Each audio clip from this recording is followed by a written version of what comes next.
Mardi le 25, j'ai une énigme pour vous, bien entendu. Les employés de l'État ont augmenté beaucoup. Il y a un nouveau premier ministre en Angleterre, Martha Stewart, lancé des affaires sur les toiles. Hein? Oh, je vais vous montrer des imitations de premier ministre, c'est assez drôle. Au Québec, futur prof en grève. Êtes-vous tombé sur la tête? Je vous parle du marché du lithium parce que notre ministre, notre super ministre est sorti. Je vais vous parler du marché du lithium. C'est-tu un bon deal ou c'est pas un bon deal? En finance, les dégonflements des sièges sociaux, les Phillies. Parler de ça. Les insolites. J'ai des bons insolites, la pensée du jour. Bon show, tout le monde.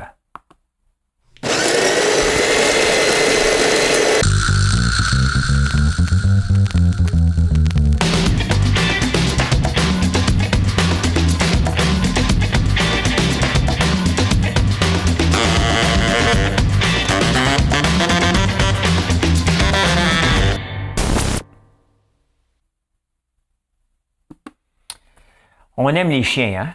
Ben, vous aimez les chiens, moi j'aime les chiens, je fais des biscuits à chiens, donc j'aime les chiens. Hein? Question est simple aujourd'hui. Combien y a-t-il de races?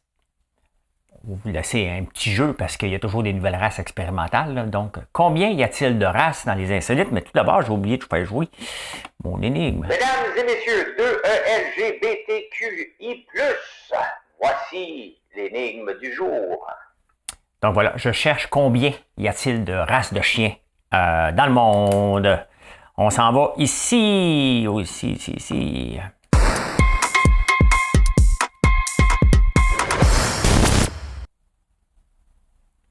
Ah, ça n'a pas marché? Ben non, parce que j'avais oublié quelque chose. Je recommence. Faut le voir, ça, cette affaire-là. Au Québec. L'actualité, je veux dire. Le gouvernement fédéral, et vous voyez ce qui me tape ses nerfs. Le gouvernement fédéral a embauché 35 000 personnes dans la pandémie pour 4,4 milliards de dollars. Pourquoi? Pour donner des chèques à la PCU, pour contrebalancer les gens qui travaillaient à la maison, qui n'avaient pas assez de staff. Le travail à la maison, c'est supposé être économique. Hein? On est supposé être capable de faire la même chose. 35 000 employés qui ont embauché le gouvernement fédéral, c'est 35 000 personnes qui ont affecté les petites entreprises ou les moyennes entreprises. C'est des gens qui auraient pu travailler ailleurs. Et ça, ce qui me tape ses nerfs, okay, c'est 4,4 milliards. Là. Okay, c'est nous autres qui payons pour ça. On paye en double parce que les entreprises en souffrent. Vous allez me dire, ouais, mais les emplois sont bien payés. Ça dépend toujours des emplois, là. Mais c'est pas normal. Et c'est ça qu'il faut revoir quand tu sais, jamais ce que Bourassa disait, Robert Bourassa, dans le temps, la réingénierie de l'État. Il me semble que c'est lui qui disait ça, j'espère. Peut-être l'évêque. Mais on doit revoir l'État constamment.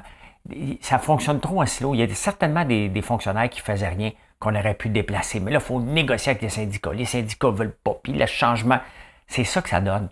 À un moment donné, là, les syndicats, il va falloir leur dire, regarde, personne ne va perdre sa job, là, monsieur moi le boss. OK? Fait que je vais quand même les déplacer au lieu qu'ils comptent des statistiques. Là. Monsieur Lambert, oui, j'ai besoin de votre statistique. Hein? Ben, c'est ça. Donc, ça n'a pas de sens.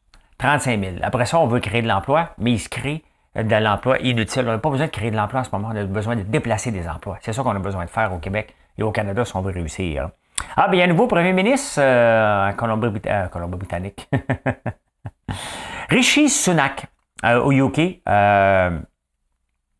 Lui, il a prêté serment. Tu sais, on parle de serment ici. Il a prêté, je ne suis pas sûr s'il a prêté serment à la reine, mais il avait prêté serment, un peu comme ici, on pourrait être serment au peuple québécois.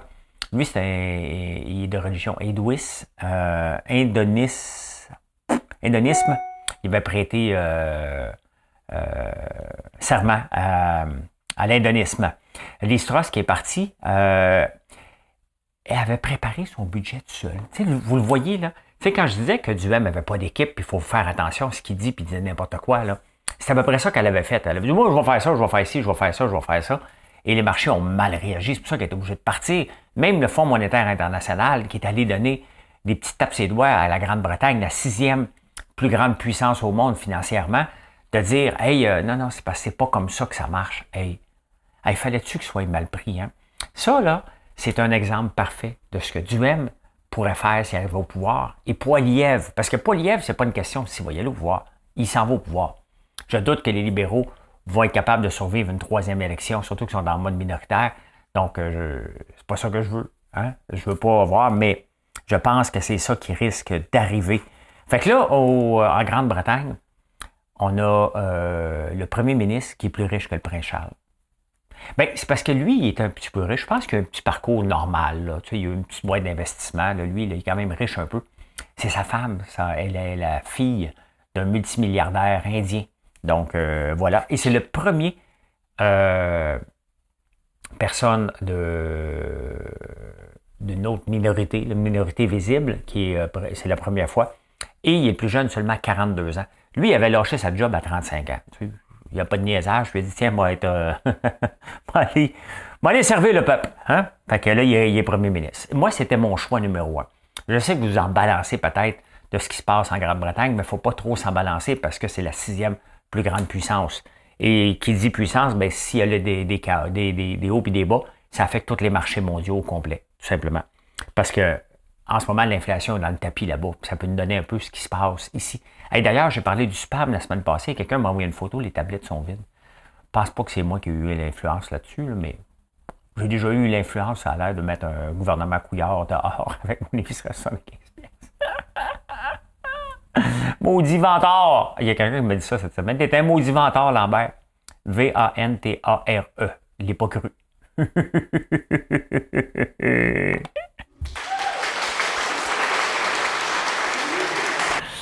Je l'ai pas cru.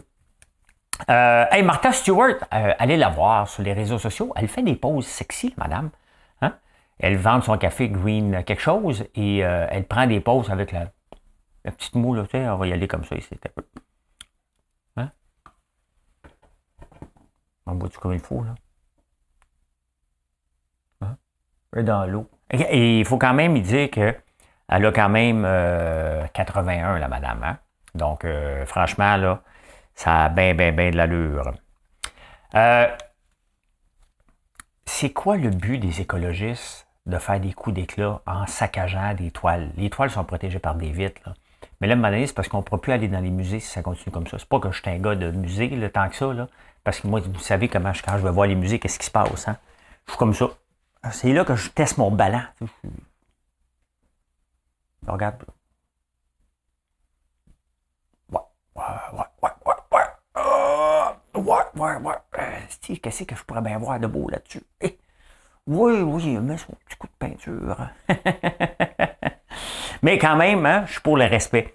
Et hier, ils ont lancé des tomates, une chose de pâte, puis après, ils se collent la main sur le mur. Sincèrement, oui, vous voulez être entendu, mais on ne vous respecte pas. C'est pas parce qu'on vous entend qu'on vous respecte. Il y a moyen de faire parler de l'économie, de l'environnement sans les saccager, là. Hein? C'est pas le respect, mais c'est la génération d'aujourd'hui. Pas toutes, là. Mais une génération qui sont obligées de faire du saccage pour être écoutée. C'est une génération qu'on ne peut pas écouter. On n'en veut pas de cette génération-là. C'est pas ça qu'on veut montrer. Je ne sais pas que c'est la génération, mais ils font des coups d'éclat pour être écoutés. C'est comme quand ils barraient le pont Jacques-Cartier. Je vous dis tout de suite, là, s'il y en a une gang qui ont le goût de barrer le pont Jacques-Cartier dans les prochaines semaines, change de pays. Change de pays, man. J'ai écrit un texte là-dessus. Change de job, man. Là, ça va être change de pays, man. Hein? Hey, je vous montre de quoi c'est vraiment drôle. Ben, j'ai décidé que c'était drôle pour vous autres. Faut juste que je le retrouve.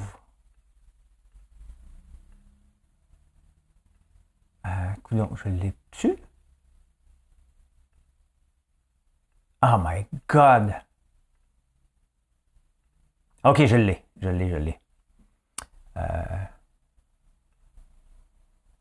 Attendez un peu. Un petit peu d'organisation à faire. Là, on va vous montrer ça. C'est un gars qui imite les premiers ministres.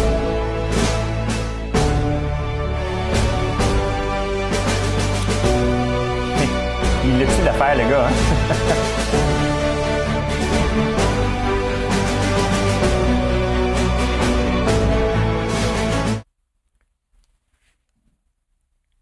Macron.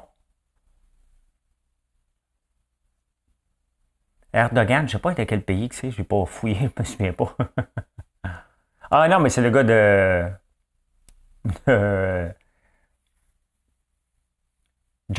Boris Johnson qui est parti. Il est bon. Attendez un peu, regardez bien.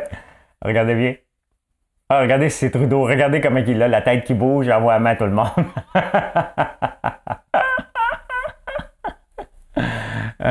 Lui, je ne sais pas c'est qui chose. Ça doit être de l'Allemagne, j'imagine. Un enfant d'école. Lui non plus, je ne le connais pas. Je ne le connais pas. Mais c'est un fumeur. C'est drôle. Hein? Très, très drôle. Ben, moi, je trouve ça drôle. Je trouve ça drôle. Allez, je vous amène ici, au Québec.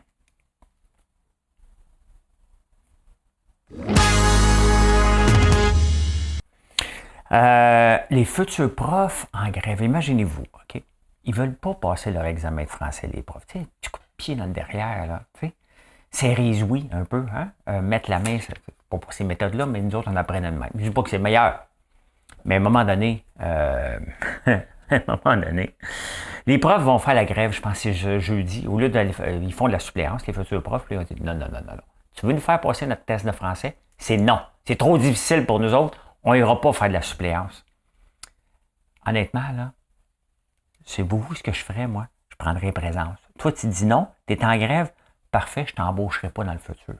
Non, mais là, à un moment donné, les prérequis, c'est que tu comprennes le français. Ça se peut que ça soit compliqué, mais qu'est-ce que tu veux que je te dise? Tu veux être professeur, hein? Faut que tu fasses au moins la différence entre ça et ça. Il y a des choses quand même plus compliquées que ça, là. Plus compliquées que ça. Plus compliquées que ça. Ça, comprenez? Ouais, ben c'est ça, hein?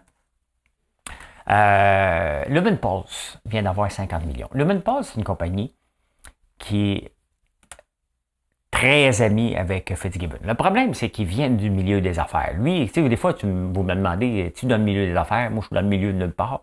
Ça, j'ai une ferme en campagne. Je suis dans le milieu de rien, OK? Lui, il vient du milieu des affaires. Donc, Lumenpulse, c'est qui? C'est François-Xavier Seigneur. C'est le fonds Alexandre Taillefer avait investi dedans. C'est d'autres fonds. C'est tous des gens que je connais. Pierre Infray, qui est le fiduciaire de Fitzgibbon. C'est Fitzgibbon. C'est toute cette gang-là. OK? Tous des amis. Ils sont allés à la bourse. Tout le monde a caché. Ils ont sorti de la bourse. Et depuis qu'ils sont sortis de la bourse, ils ont de l'argent non-stop. Tu sais, à un moment donné, une entreprise qui a besoin de l'argent du gouvernement, non-stop, que ce soit sur prêt ou subvention, il y a des questions à se poser. Je veux bien croire qu'il y a une machine. J'écoutais Fitzgibbon à la radio, là.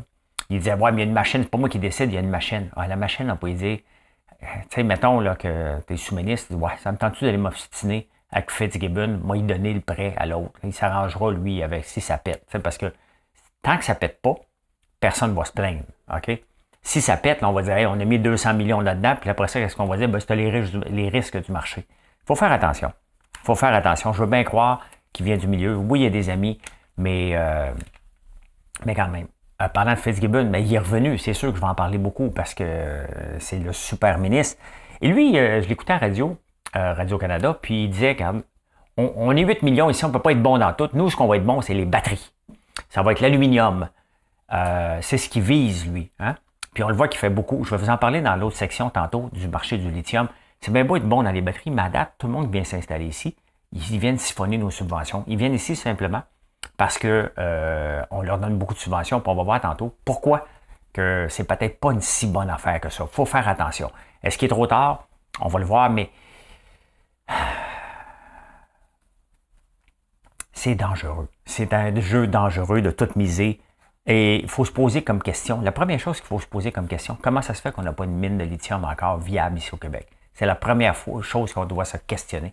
Et le marché du lithium, deuxième chose qu'il faut se questionner, est-ce que c'est un bon marché?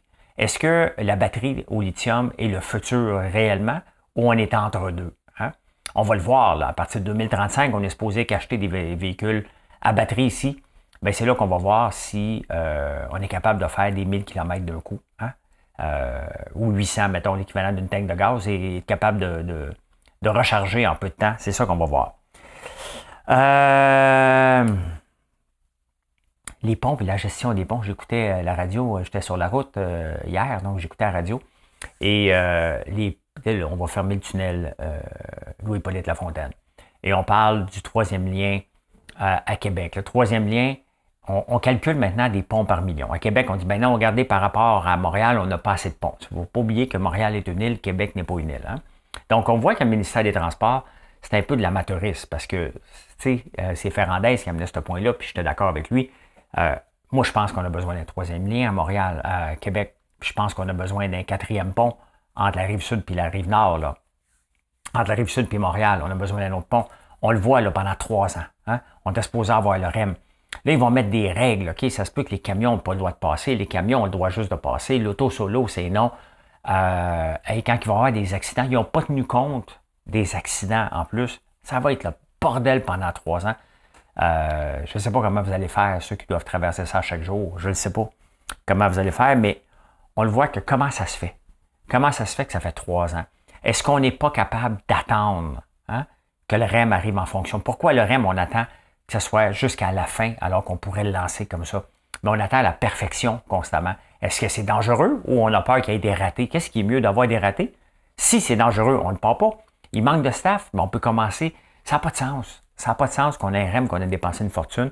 On le retarde alors qu'on ouvre. On peut-tu retarder de 3-4 mois? On peut-tu rapprocher l'autre de 3-4 mois? Tu sais, à un moment donné, c'est bien beau que tout le monde veut être autonome, mais à la fin, on ne paye pas pour de l'autonomie, on paye pour que ce soit organisé. Mais le ministère des Transports a l'air tout croche complètement. C'est là qu'on va voir Geneviève Guilbeault. Qu'est-ce qu'elle a derrière la cravate, là, même si c'est une femme, là, on peut dire cette expression-là. Qu'est-ce qu'elle a dans le ventre? Ça ne se dit pas non plus pour une femme. Hein? Qu'est-ce qu'elle a à nous offrir? On va le voir, mais ça n'a pas de sens. Ah, ça me fait rire. Hein? Price a donné une conférence de presse. Puis il dit, ben non, je ne veux pas être à l'entour de... Peut-être qu'il devrait faire ça. Hein? Je pouvais marcher de la gamme, marcher en même temps. Là. Ben, fait que... j'ai pas écouté Coder encore. Mais là, les commentaires, il va-tu revenir? Il va pas... Price, ça ne reviendra pas. Il est blessé à vie. Et s'il dit qu'il ne revient pas, ça veut dire qu'il prend sa retraite, il va laisser à peu près 7 millions sur la table par année. Donc, on s'entend qu'il est mieux de jouer sur les mots. Une autre année, moi, je ferai la même chose. Je veux revenir. Tching. J'ai pas un son de tching ici. Je vais le rajouter pour demain. Je veux revenir. Mal au genou, mais je veux revenir. J'ai la passion. Ah, ben, êtes-vous tombé sur la tête? On y va. Le marché du lithium, justement, parlons-en du marché du lithium. Première affaire, le marché du lithium. Je vous amène ici. Coudonc, je perds toutes mes pages. Ah, lithium. OK, bon, excusez-moi. Regardez le marché du lithium. Il a explosé 197% d'augmentation en 1 an. Et l'autre jour, il y a Elon Musk qui a tilté. Le problème, là, c'est qu'il y a une demande mondiale. C'est bien évident que là, tous les manufacturiers ont besoin du lithium. Donc, si on regarde ça, que ça a explosé depuis 2 ans, c'est intéressant. Hein? Le problème, c'est que les pays producteurs de lithium sont les suivants. Attendez un peu. L'Australie, le Chili, la Chine, l'Argentine, le Brésil, Zimbabwe et Portugal. On n'est pas encore dans le top 8. C'est sûr qu'on n'est pas dans le top 8. On n'a pas de lithium ici. On avait le Nebraska Lithium, ça a pété. Il y avait Samoa, je pense, sont à côté des SKR, de l'OSKR. Donc, ça ne passe pas. Les Chinois sont venus, les Australiens sont venus. L'affaire, c'est que l'Australie a le plus grand gisement. Un peu l'équivalent de l'Arabie Saoudite. Hein? Donc, ils ont un peu l'équivalent lithium de l'Arabie Saoudite en pétrole. Leur lithium a une teneur de 3%. C'est comme dans la glaise, le lithium, là, dans le fond. Et il est comme dans... Nous, c'est un ratio de 1,5%. Donc, il faut comparer, regardez les pays, là. L'Australie, Chili, Chine, Argentine, Brésil, Zimbabwe, Portugal, Namibia, Bolivie. Ça coûte pas cher là-bas, là. Hein? Donc, il faut compétitionner avec la moitié de moins de minerais, probablement pour 2 à 3 fois, parce que nous, ça se passe dans le Grand Nord. C'est froid. Donc, il faut regarder ça. Est-ce que ça vaut la peine? Hein? Est-ce qu'on court ou ces gens-là, ils vont commencer à produire encore plus? Est-ce que le lithium est vraiment la batterie de l'avenir? Ça veut dire, le pétrole, là, en 1800, là, il était le futur. Est-ce qu'on pouvait le savoir au complet? Peut-être pas. mais on l'utilise encore aujourd'hui. Donc, c'était le futur. Le lithium, est-ce que c'est la solution? Est-ce qu'il ne va pas avoir autre chose? Il va y avoir d'autres types de piles qui vont venir, qui ne nécessiteront pas du lithium ou autre chose? Quand j'entends Fitzgibbon parler qu'il veut investir massivement là-dedans, ben c'est sûr que ça m'inquiète. L'autre affaire, on veut bien mettre les règles de 2035, toutes des autos électriques, mais si le lithium continue à monter à ce prix-là, il n'y a personne qui va en acheter des autos, là. On va utiliser nos vieux bazous longtemps, ou le gouvernement, il va falloir qu'il nous donne des subventions majeures pour qu'on puisse l'acheter, là. Normalement, plus qu'on extrait, plus que ça devient commun, plus les prix baissent. Mais là, avec l'augmentation des batteries de 200% du minerai cette année, est-ce que ça va continuer comme ça? Est-ce que ça va descendre? Les pays là, qui sont en train, qui voient le prix comme ça, qui ont déjà leur mine, puis ils poussent, est-ce qu'on va avoir un surplus? Quand nous autres, on va arriver et on va être prêts? Dans combien d'années qu'on va être prêts? Dans 5 ans, 10 ans, 15 ans? Avant qu'on fasse les études au complet? Je ne dis pas qu'il ne faut pas y aller, mais il faut y aller avec modération. Si le gouvernement met toute son énergie là-dedans, puis dans les mines d'aluminium, si tu as 3 personnes qui travaillent pour un investissement qui va nous rapporter très peu au point de vue énergétique, il faut se poser de sérieuses questions. Hein?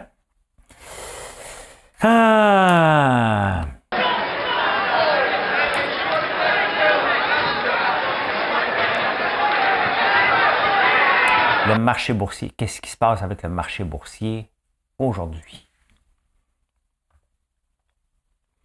Bien, aujourd'hui, ça va bien. Le Dow Jones remonte, 1,53%. Tout remonte aujourd'hui, c'est intéressant. Mon Coca-Cola aussi remonte demain matin, mardi matin. Là. Ils vont rapporter leurs chiffres, donc les gens pensent que ça va être des bons chiffres. Snapchat qui remonte de 7%, mais Snapchat qui a mangé toute une volée. Donc, à part ça, qu'est-ce qui se passe? C'est tranquille. Le dollar canadien. J'en parle du dollar canadien parce qu'il y en a il descend encore aujourd'hui. Sauf que cette semaine, on s'attend quand même que mercredi, le taux de base passe de 3,25, le taux d'intérêt, de 3,25 à 4. Ça veut dire que vous autres, ça va augmenter il y a l'inflation là-dessus. Hein. Ça coûte un petit peu plus cher à la banque. Donc, voilà. Hey, je ne suis pas bien le baseball, mais les Phillies de Philadelphie ont remporté la série mondiale. C'est-tu déjà ça? Ils ont remporté une série. Et quand les Phillies remportent la série, normalement, le marché boursier ne va pas bien.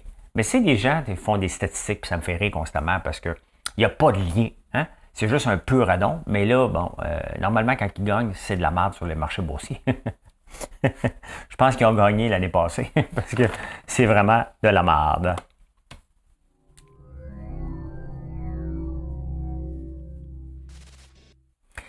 Hey, près du Golden Gate Bridge à San Francisco, il y a quelque chose de super intéressant.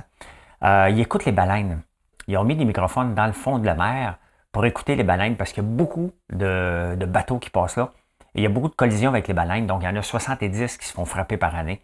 Et depuis qu'ils ont mis les microphones, donc quand ils entendent des baleines, ils avertissent les bateaux puis les gens des alentours pour dire « Faites attention, il y a des baleines en ce moment ». Donc, ça a permis de sauver de 70 mortes à 49 quand même. Il y en a, je pense, qui n'écoutent pas. Hein? Donc, ça s'appelle le Whale Safe. Ah, il y a une madame de 70 ans, pas trop vieille quand même. Hein? Elle avait mal à un œil. Elle ne voulait pas aller voir le médecin. À un moment donné, elle a décidé d'aller voir le médecin. Elle avait 23 verres de contact dans le même œil. Elle voyait un petit peu embrouillé. 23 verres de contact, tabarnouche. Hey, connaissez-vous le sport farleaping? Farleaping. Je cherche. Farleaping, je vous amène. C'est très populaire. C'est des sports extrêmes. Regardez bien. Ça vient de Hollande. Il fallait qu'il traverse beaucoup des rivières d'eau. Donc, il saute, il s'accroche après un poteau, puis il monte super haut. Lui, il n'est pas vite. Ah, bien, il n'est pas assez lourd. Mais c'est très intéressant. J'ai vu une série sur Netflix où ce qu'il fallait qu'il traverse sans mettre les pieds à l'eau. Mais là, on le voit que c'est pas tellement haut et c'est très vieux, cette vidéo-là. Maintenant, ils sont pas mal plus hauts que ça. Là. Il y en a qui montent vraiment de façon spectaculaire. Donc, on appelle ça le farleaping. Intéressant. Hey, ça n'a pas de bon sens. Il y a une femme de 17 ans, la grand-mère. Je J'ai vu 2, 3, là, mais je me souviens plus de quel pays. Je l'ai ici.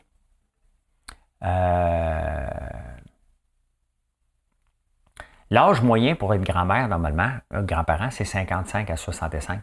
Il y en a une Roumaine qui a 23 ans, puis il y en a une autre qui a 17 ans. Sa fille de 10 ans aussi est tombée enceinte. Ça veut dire que elle, il y a quelqu'un qui l'a violée. Là. Non, c'est vrai, elle a un mari. Mais c'est ça, c'est des mariages forcés. C'est en... Ah, je l'ai, la ville. C'est en venant de Rigo. C'était aux Philippines. Aux Philippines, donc elle avait un enfant. Son enfant de 10 ans a eu un enfant aussi. Donc, il faut se poser de sérieuses questions. Vous savez, la mère la plus jeune au monde, extrême puberté, c'est bien correct qu'elle ait de l'extrême puberté, mais comment ça se fait que quelqu'un a couché avec un enfant de 5 ans? C'était au Pérou vers les années 30, 40. La maman, elle avait 5 ans quand elle a eu son bébé. C'est weird en tabarnouche, hein? C'est weird, puis pas à peu près, là. Comment quelqu'un a pu Hey, je vous montre. Il y avait un petit problème de communication. Et regardez ceux qui ne le voient pas. Un peu, je vous le remonte. Il y a un petit problème de communication dans une tour de cellulaire et ils ont décidé de l'ouvrir. Et il y avait des écureuils qui avaient stocké des noix. Ils avaient stocké 35 kilos de noix au fil du temps. 35 à 50 gallons, 300 livres. 300 livres.